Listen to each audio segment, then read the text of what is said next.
Mamdani and his wife are Islamists, by which I mean they have a very predatory attitude to the society they're living in America. They want it to become Islamic. And they have all the bigotry that goes with that against Jews and against Israel, which is absolutely standard fare in the Islamic world, and particularly virulent when you have political Islamists who are expressing it. Unfortunately, they're by no means alone. They're not even outliers anymore, because we've seen on our streets in New York, in other cities in America, in Britain, in Canada, in Australia, we've seen, these terrible marches and demonstrations with millions of people who subscribe to the idea that Israel is evil and should be removed, and that any Jews or anybody who supports Zionism or Israel is tarred by association.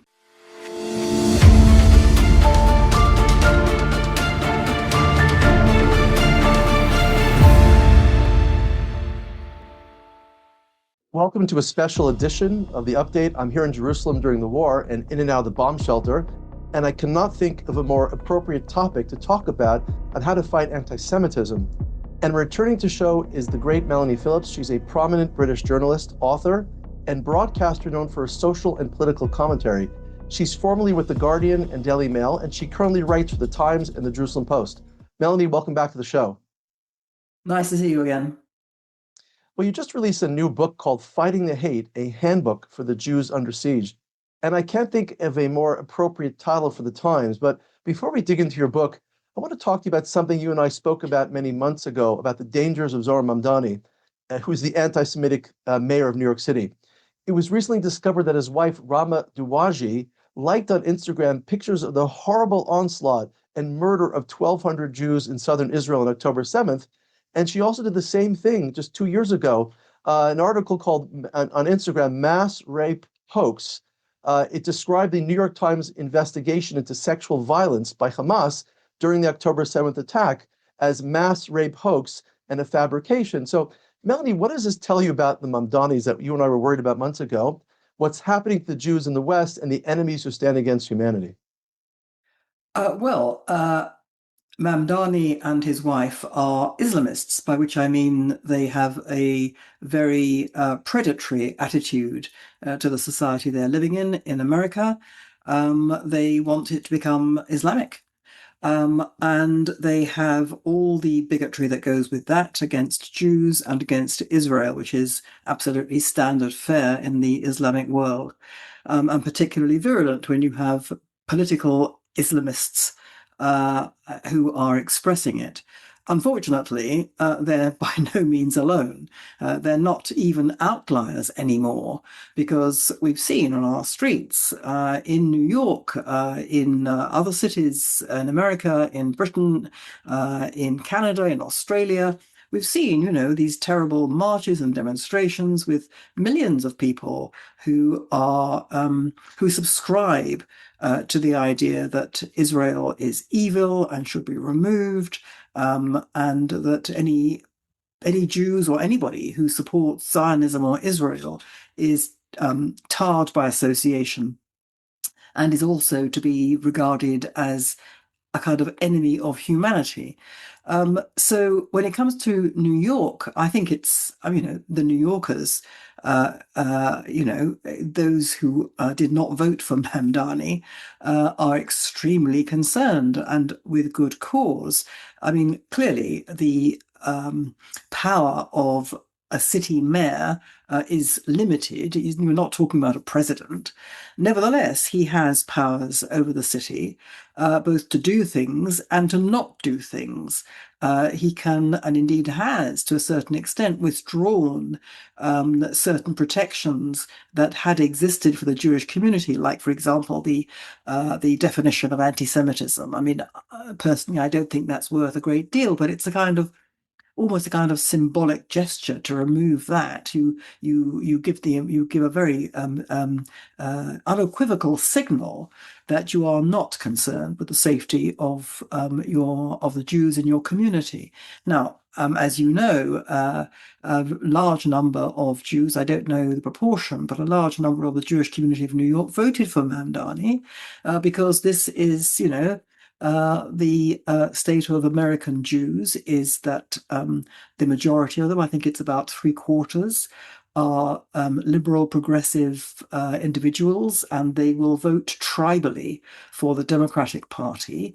They feel that they can never vote for the Republican Party. And so they kind of either push to one side what Mamdani is, because we all knew before he was elected what he was. So they either pushed that to one side, or I have to say, they actually agree with quite a lot of what he represents in terms of hatred of Israel, because there are a lot of Jews who have drunk the Kool-Aid and they subscribe to the prevailing lies and falsehoods and demonization of Israel. So it is very troubling in New York. I mean, the issue of public safety, I think, should be absolutely paramount in people's minds as far as the Jews of New York are concerned. That's the most important thing, obviously. And I think there is great cause for concern given that they are now in a city run by this individual, and his wife is not involved, obviously, in the running of New York. But nevertheless, you can see what kind of couple they are, where they're coming from. It's a very, very bad place indeed, and they're associating socially, as far as one can see from things on social media. They're associating with very bad people in the Islamic world. So, and as you and I talked about this months ago, I mean, the Jews of New York are truly in danger. I think you found it to be fascinating because you knew this a while ago. You've been writing about this for years, whether you wrote the book Londonistan or other works that you've been writing. You were very concerned about this happening in the West. But I'm not sure it's Mamdani alone. I think he's the icing of the cake of a failing system, a failing to the Jews of New York, failing to the Jews, the interests of Jews and people, Christians as well, around the world. So this didn't just start now, did it? This started a while ago. Oh, absolutely. It started, I mean, the incursion into the West of Islamists, that's people with a political view of Islam who want to spread it by either violence or incursion, or by incursion, I mean infiltration of the democratic process, or having lots of babies. These are the sort of, this is the kind of three-legged stool, as it were, of the Muslim Brotherhood, the Islamist conspiracy, and it is a conspiracy, it's a real conspiracy, to take over and conquer the West. And that emerged, well, it emerged into the world in the 1920s, political Islam, to use a kind of shorthand phrase, but it emerged into the West as a threat in the late 1980s. And people began to pick it up in the 90s. A few people who understood what was going on, understood the trajectory, um, gave a few warnings, and it was completely brushed aside. And then, you get to 9/11, and everybody woke up big time, but they didn't really wake up. They woke up to the threat of Islamic terrorism through Al Qaeda, and America went to war against this. But they still didn't realize that it's not just terrorism, that this is an approach which is much more smart and sophisticated than that. The terrorism is a very important part of it because it's designed to terrorize, intimidate. But no less important, in my view, more important, was the encroachment into the communities of the West, particularly London, particularly Britain, which Britain has always been particularly open to dissidents, as they would call them, from across the world. London's always been very hospitable to dissidents, and it regarded these people as dissidents, and ignored the warnings that actually they were coming in to spread a radical ideology that was designed to conquer the West. Nobody took it seriously. Everyone thought, I mean, these people are so primitive. They come from primitive countries. The Arab world, I mean, they can't possibly pose a threat to us in the West. We're so sophisticated. And it was brushed aside as being of very little consequence. And even after 9/11, um, it was a threat that was perceived to be over there in the in the Arab world, in Afghanistan in particular, obviously, which is where Al Qaeda was so entrenched, or rather, the Taliban was so entrenched. And Al Qaeda was working hand in glove with these people. Um, but they didn't realize, the West didn't realize that there was assiduous attention being paid to planting all these seeds in America and in Britain. And I used to come to America to give talks to Jewish communities mainly. And they would ask me, this is, I'm talking about well, after 9/11, those years. And they would ask me about how, they would ask me, how bad are things getting in Britain and Europe? When are the Jews going to wake up and realize that this is happening? And I would say to them, well, it is terribly serious in Britain and Europe, absolutely, but you've got it here. And if you think you're going to escape it here, you are wrong. You don't see the signs. You are a few years behind us in Britain, but it's happening here. And this was brushed aside. It couldn't possibly happen in America. America is quite different. America is so powerful. It is so Western. It is so its culture is so constructed around freedom and Western values. It's inconceivable it could happen here. And now they are where they are in America, and they're still not waking up properly. I think the wake up call was October 7th. That was the latest wake up call. But about something that we've talked to my audience about for the last few months is something called the Explanatory Memorandum, where the Muslim Brotherhood outlined what they're going to do to the West. This document was discovered during the Holy Land court cases that took place in America against Hamas and their affiliates in CARE. And it Right. revealed that Muslim Brotherhood has a process that they want to follow. They've outlined exactly how to do this politically. And this is something you and I also talked about, this red-green alliance. And now, where do we see the red-green alliance? Mamdani seems to represent the ultimate red-green alliance. He's a member of the Democratic Socialists of America, and he's an extreme Islamist at the same time. Along with other friends in Congress, like Ilhan Omar, we see these people are gaining power, and we see their voices are more prominent every day in the media. Well, yes, indeed. It is, the left and the Islamists marching shoulder to shoulder. And I'm I'm sure we've talked about this before, but it's so bizarre, isn't it? Because the sort of values that the left have, gay rights, feminism, um, uh, they're marching shoulder to shoulder with people who would have the head off their own off their shoulders if they had half the chance. But they are united by a common cause, unfortunately, rather two common causes. They're united by the desire to bring down the West, to bring down Western culture, Western civilization. They have completely diametrically opposite views about what they want to replace it with, but they are both using each other to bring down the West, and they're both united by hatred of the Jews and the state of Israel in that order. They hate Israel because they hate Jews. This is something that people don't understand about the Islamic world in particular. That they regard, first of all, there's a theological problem with Jews. They have a theological hatred of Jews in their holy texts. But more than that, the Islamists, the political Islam brigade, believe that their fight is with the West and modernity, that the West and modernity are coming to destroy Islam. So they have to destroy the West and modernity. They believe that behind the West and modernity are the Jews. They believe the Jews created modernity and are in control of the West. And so they believe that in order to conquer the West, they first have to destroy the state of Israel and the Jews. And people don't realize how symbiotically connected these things are.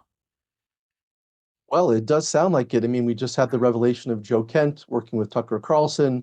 The same things, same themes seem to be emerging over and over again. We have to stop the Jews. We have to stop the Jewish alliance with the United States right now. So, which is an important thing for us to segue into. Let's talk about now how we can unite our own side. When I talk about our own side, it's not just Jews, it's Christians, it's people of good faith, people that love Jews and love Israel. And there's quite a few of those people around. You wrote a book called Fighting the Hate, a handbook for the Jews under siege. We say in Hebrew the expression Passover is coming. Manishana, what's different about your book? What is your strategy that you outline in your new book about how to fight back the war of propaganda against the Jews in the Western world? Well, I think that, well, first of all, how the book came about was because I went to visit Jewish communities in Australia and America and Britain last year to promote my previous book, The Builder's Stone, which is an analysis of how the cause of defending the West and the cause of defending Israel and the Jews are basically interconnected, and the West doesn't realize that. So I was promoting that book and I was speaking in different Jewish communities. And everywhere I went, I found these Jewish communities in a state of absolute shock. They were almost paralyzed by distress and confusion over the tsunami of not just hatred, but a complete loss of reason among people that they had lived and worked with for a very long time on a personal level. There were people whose childhood friends had broken off contact with them because of Palestine. And they couldn't understand how it was possible that nobody was telling the truth, that so many people who weren't stupid um, had believed these terrible lies that were being told about Israel, that it was committing genocide, ethnic cleansing, killing babies, and so on. And they were being accused of killing babies. It was quite extraordinary. I mean, I've had this as well. People saying, "Why are you killing babies?" Like us personally. People who live in New York or Melbourne or London. I mean, clearly, they have nothing to do with the policies of Israel. So, first of all, there were these lies, these terrible defamatory lies. Secondly, they were being personally accused. And they understood it was, a form of anti-Semitism, and they didn't know how to deal with it. They said, is there anything we can do? I mean, after all, anti-Semitism has always been with us. We can never defeat it. We know it's irrational. So maybe there's nothing we can do. But then they said to me, what should I do in these circumstances if I'm having a business deal, doing a business deal, and the person I'm doing the deal with suddenly says to me, as happened, this was a person in Australia who said this to me, why are you killing babies in Gaza? She said, what should I have said? What should I have done? Should I have um, responded emotionally and said, how dare you? This is appalling. What a terrible thing to say. It's the opposite of the truth. Should I have adopted a more reasoned position and said something like, well, you may think that, but I'd like to tell you how you're mistaken? Or should I have ignored it on the basis that I can't afford to upset this person because I will lose the contract? What should I do? And so I was faced with all these kinds of different dilemmas and different situations. And so I decided that I would try to write something which would give people in these situations something to help them. Because uh, while it's true that you can't ever defeat anti-Semitism, it's always with us. Um, there is much that can be done in these circumstances because not everybody coming at you in this way is an anti-Semite. They're not necessarily bad people. They are people who may actually be um, that they may be very concerned with good things like they want to be compassionate. They value justice. They value peace. They value tolerance. These are all perfectly good things. The problem is that they believe that Israel is on the wrong side of all these good things. So the first thing to do is, I've said in the book, is people have to park their anger. They have to park their distress. Um, if they want to engage, and I go into some detail about the fact that not everybody wants to engage, not everybody can engage. Some people are very combative by nature. They can do this perfectly well. Other people are very timid and can't do this at all. So you have to calibrate the circumstances and what sort of person you are. But if you want to engage, then you have to park your anger and park your distress and act smarter than we all have been collectively acting. And instead of trying um, to answer the allegations being hurled at you, which sometimes, very often, are completely unanswerable. They are the equivalent of the question, when did you stop beating your wife? It's an unanswerable question.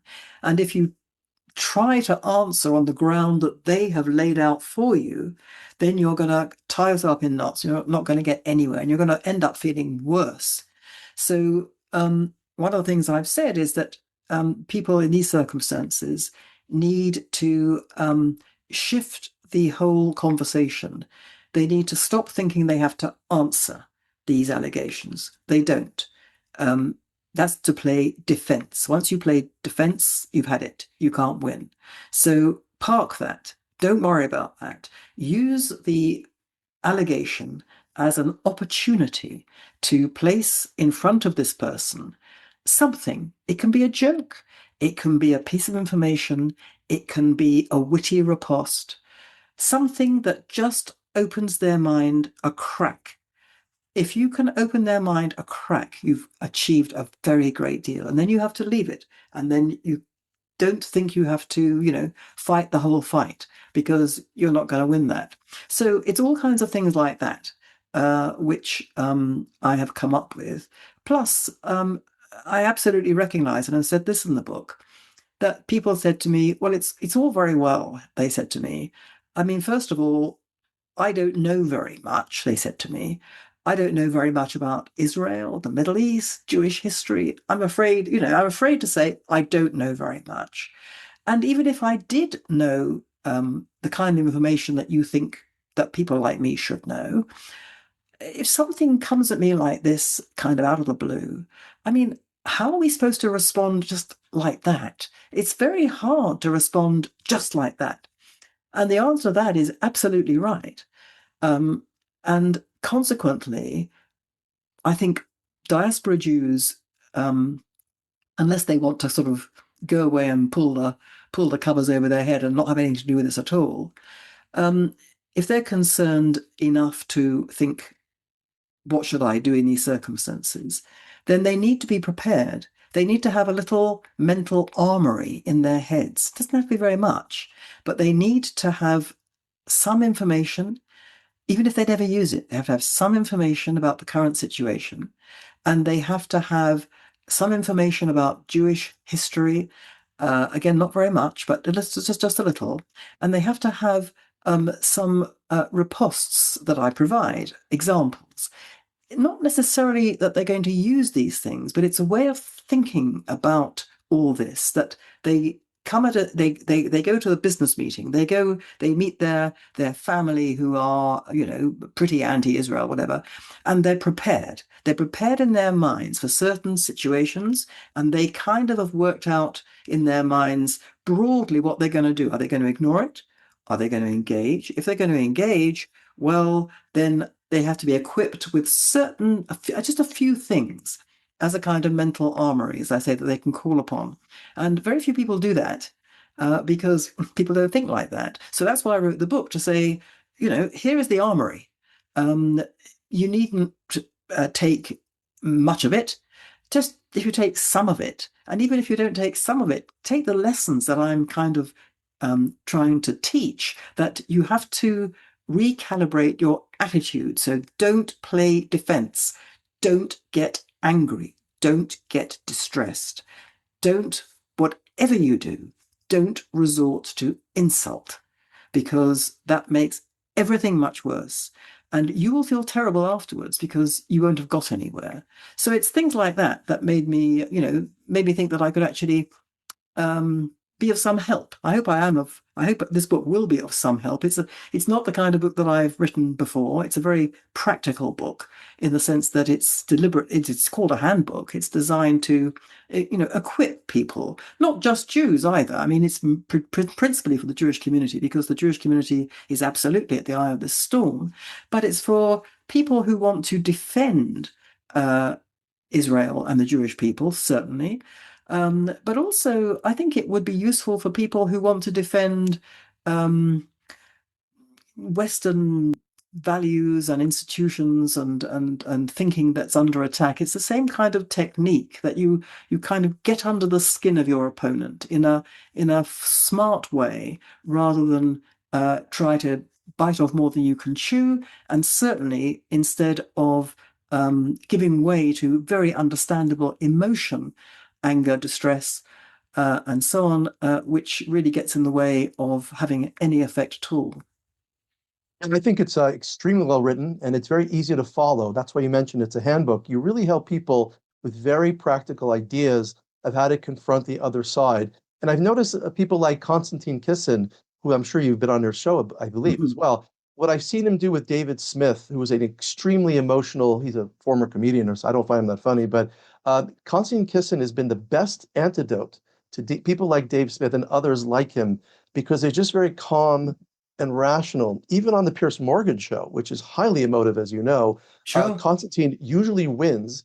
And I think what your book, for the first time I've seen in many years, is giving people, you said armory, I would say the ammunition. Here's how to change the topic to what. Here's how to reframe the situation. So, for the benefit of our audience, I want to play a little game with you for a moment, kind of a rapid fire game based upon some of the themes of your book. So, I'm going to bring out some points that the other side will bring out. I'm interested to hear if you could just respond to some of these ideas. So let's just try one. You mentioned these in your book, so I won't make it too hard. So, well, isn't Judaism, it's just merely a religion, isn't it? What would your response be?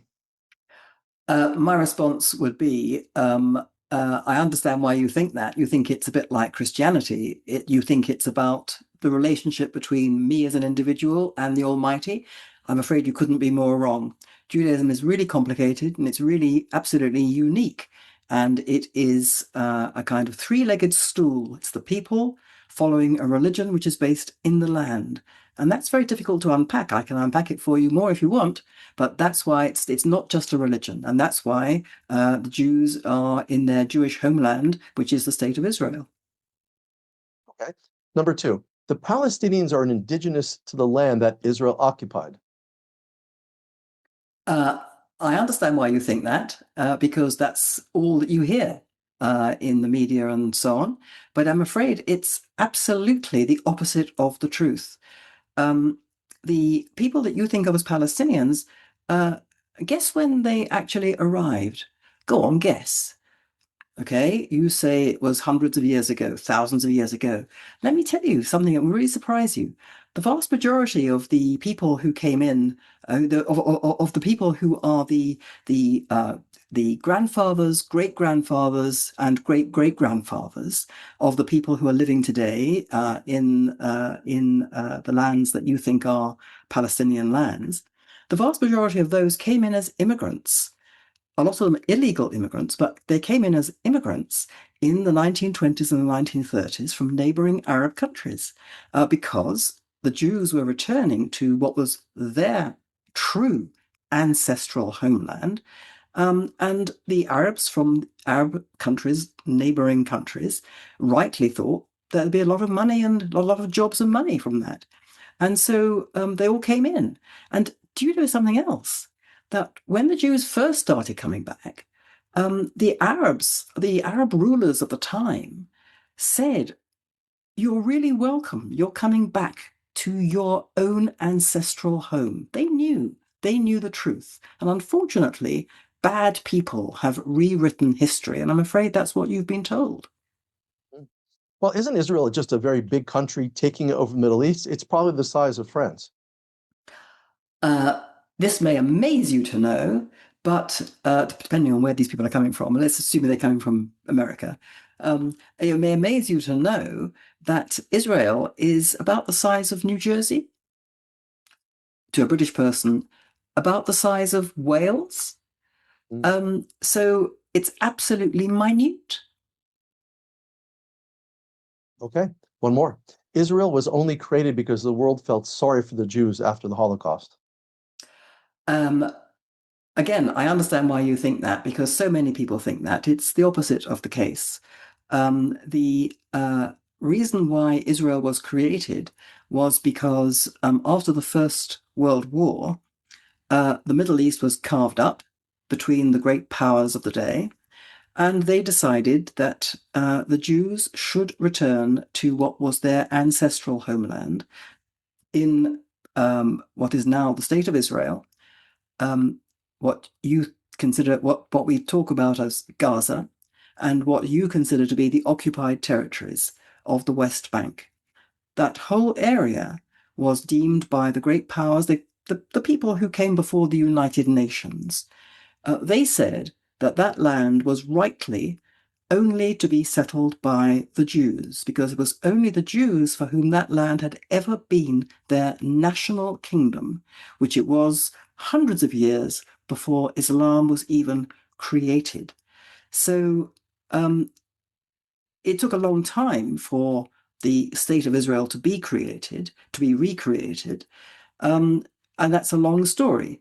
But basically, it happened after the Holocaust, true, but the world had, into the international community, the people who came before the United Nations had decided that it should be the national homeland again of the Jewish people in the 1920s. And did you know what? They actually put that into treaties which make international law. So it was international law, binding international law, that the Jews should be able to settle in what is now the State of Israel, Gaza, and what you call the West Bank as a matter of right. And very few people know that, but that is indeed the historical fact. Try one more and we'll go on to the next point. But of course, you know, Melanie, that the Jews run the world. I mean, Joe Kent just said that on the Tucker Carlson show. And of course, they control British foreign policy as well. I'm afraid it would be nice for Jews if that was true, but just think about it for a moment. The Jews are now in total around 15 million people in the world. How many billions of people in the world are there, do you think? Several billion? Do you think it really is possible that the Jews can control the world? I mean, think about America um, and Israel. Israel consists of about 10 million people. America consists of, I don't know how many hundreds of millions it is, but it's hundreds of millions of people. Do you think it's really possible that a tiny country the size of New Jersey, inhabited by 10 million people, can control the policies of America, the greatest power in the world? Is that really possible? And unfortunately, Jews have heard this forever, this idea that they run the world, because it's not based on any facts, it's not based on any evidence, it's based on a kind of superstitious belief almost that the Jews have some sort of demonic secret power, which means that they have some ability to control everybody else. Now, in my view, I don't know about you, but in my view, anyone who thinks something like that is either clinically insane or a complete imbecile. And I'm sure you're neither of those things.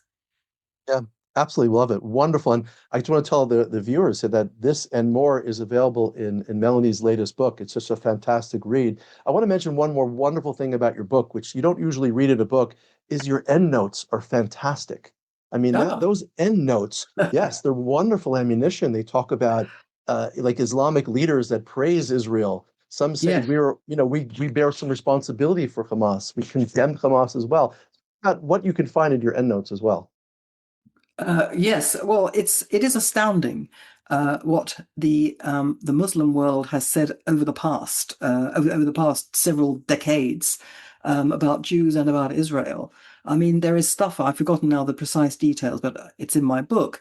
There are references in the Quran and in Islamic holy texts in the Quran, to Israel being the homeland of the Jews, and to Temple Mount being, the Jewish temple, the site of the Jewish temple. And there are a number of um, uh, Arabs who have said over the decades, of course, there's no such thing as Palestine. Of course, there's no such thing as the Palestinians. We invented it to destroy Israel. They have said it over and over again. In fact, they said it very recently. The Hamas people said it very recently. And, it is a really wicked thing that virtually nobody in the West knows about this. In fact, nobody in the Arab world knows about it, because it's not transmitted, it's not broadcast, it's not published by the media. Because, well, you can understand why the Arab Muslim world wouldn't publish it, but the Western world doesn't publish it. Now, why doesn't it do so? Well, the Western media is extremely ignorant and very lazy, and that's always been the case. But there's an additional thing, which is it doesn't fit the narrative. And the narrative that they have built up and on which, media careers have been based is that Israel is the rogue state in the region. It is the supremely the supreme aggressor in the region. It is the supreme denier of human rights and all the rest of it. And consequently, and it's taken away the rights of the Palestinians, who have been oppressed and removed from their ancestral homeland, and all that. And the evidence is there in the Arab and Muslim world that Arabs themselves have said it's not true. And so that so much undermines the narrative on which the media empires have been based, that they can't allow themselves even to look at it. Yeah. And if you bring it to their attention, they will dismiss it as Zionist propaganda. Just one more thing about the book, that people should buy it and understand there's fantastic references you give to other resources to look into. You list in your book a number of websites, podcasters to follow, media channels to follow. I thought that was fantastic. So the book is just the beginning of an exploration of the right resources that people can access after. Well, how do people get your book? Is it available on Amazon, on your Yeah. website? How do people find it? Yes, it's not available in bookshops, I'm afraid, but it is available through all Amazon outlets. Okay, wonderful. So again, the name of the book is Fighting the Hate, a handbook for the Jews under siege. I highly recommend this book to everybody, anybody's interested, Jews and Christians that want to know how to fight back with real information, real intellectual ammunition, I'd call it. Melanie, thank you so much for joining us today. We look forward to having you back in the future. Thanks for your time. And returning to the show,